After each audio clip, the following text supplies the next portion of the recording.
ఇటు ఆధ్యాత్మికం అటు వ్యాపార వాణిజ్య కార్యకలాపాలతో రాష్ట్రంలో కీలక నగరంగా ఎదిగిన బెజవాడ ఇప్పుడు పర్యాటక పరంగానూ కొత్త శోభను సంతరించుకోబోతోంది.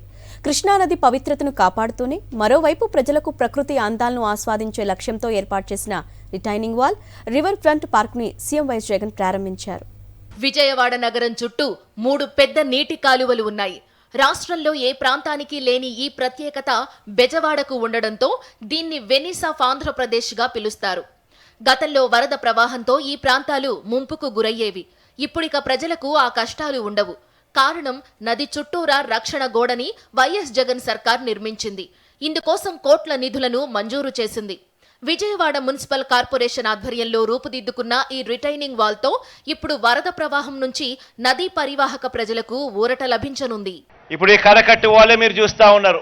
ఇటువైపున అటువైపున ఈ 2 కరకట్టు వాళ్ళలు కరకట్టు గోడలు కూడా దాదాపుగా 500 కోట్ల రూపాయలతో ఈ కరకట్టు గోడను కట్టడమే కాకుండా ఇక్కడ కరకట్టు గోడ మీద కృష్ణలంక ప్రాంతం ఎప్పుడూ కూడా మునిగిపోతా ఉన్న పరిస్థితులే.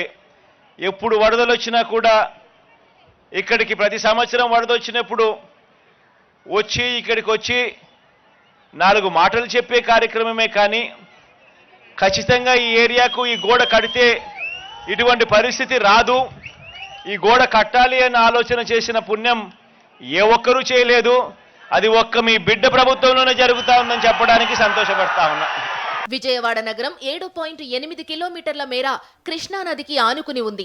ఇందులో దాదాపు 4 కిలోమీటర్ల ఘాట్ ప్రాంతం కాగా మరో 3 కిలోమీటర్ల మేర నివాస ప్రాంతం ఉంది. భారీ వర్షాలు, ఎగువ నుంచి వచ్చిన వరద నీటితో గతంలో ఈ ప్రాంతాలు ముంపునకు గురయ్యేవి. దీన్ని దృష్టిలో పెట్టుకుని నగరానికి 3 వైపులా రిటైనింగ్ వాల్ ని నిర్మించారు. మేము 30 సంవత్సరాల నుంచి ఉంటున్నాం ఇక్కడ తోటలోనే. ఇప్పుడు దాకా ఎవరు పట్టించుకోలేదు. జగన్ గారు వచ్చాక బాగుంది పరు. అంటే అప్పుడు ఎలా ఇబ్బందులు పడేవారు? వరద సమయంలో ఎలా ఇబ్బంది పడేవారు? ఇంకా అందరూ అట్లా వచ్చేసి బాగా ఇబ్బంది పడేవాళ్ళు వాళ్ళు నైట్ టైం అన్నిటికీ. ఇప్పుడు అన్ని బాగా ఇబ్బంది లేకుండా అన్ని బాగా కట్టారు. ఊహించారా ఇలాంటి శాశ్వతమైన పరిష్కారం జరుగుతుందని అనుకున్నారు? అసలు అనుకోలేదు, ఎప్పుడు అనుకోలేదు. కానీ ఇప్పుడు చేశారు కాబట్టి ఇంకా మళ్ళీ వస్తాడు జగన్ గారి. ఈ రిటైనింగ్ వాల్ కనకదుర్గమ్మ వారధి నుండి యనమల కుదురు గ్రామం వరకు నిర్మించారు. 3 దశల్లో ఈ నిర్మాణం పూర్తి చేశారు.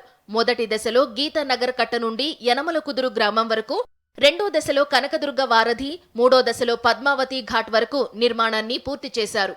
దీనివల్ల నది కాలుష్యం కాకుండా ఉంటుంది. అలాగే వరద ముంపు నుంచి నగర ప్రజలు బయటపడగలుగుతారు.